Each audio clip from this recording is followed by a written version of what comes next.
आणि ठाण्याच्या दृष्टीने एक अतिशय मोठी बातमी। ठाण्यात गेल्या आठवड्यापासून पिण्याच्या पाण्याची टंचाई जाणवू लागली आहे। त्यामुळे ठाणेकरांची तहान भागवायची असेल तर तातडीची बैठक घेऊन ठोस पावलं उचलण्याची गरज आहे, या शब्दात भाजप आमदार संजय केळकर यांनी उपमुख्यमंत्री एकनाथ शिंदे यांना पत्र लिहिले।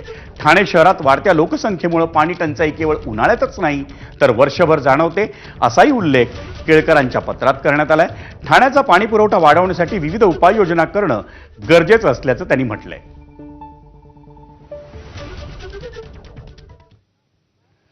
ठाण्याचे आमदार संजय केळकर यांनी उपमुख्यमंत्री एकनाथ शिंदे यांना लिहिलेल्या पत्रात कोणत्या उपाययोजना सुचवल्या आहेत ते आपण पाहूया ग्राफिक्समधून। समुद्राच्या पाण्यावर प्रक्रिया करून चेन्नई पॅटर्न राबवणं,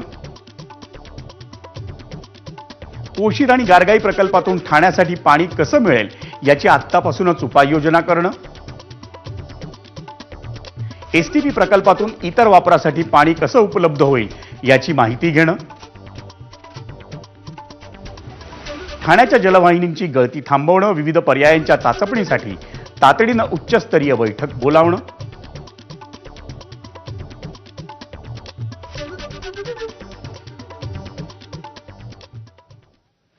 मंडळी, मुंबईतील वाढत्या पाणी टंचाईवर दीर्घकालीन उपाय म्हणून मनोरीत निक्षारीकरण प्रकल्प उभारण्यात येणार आहे।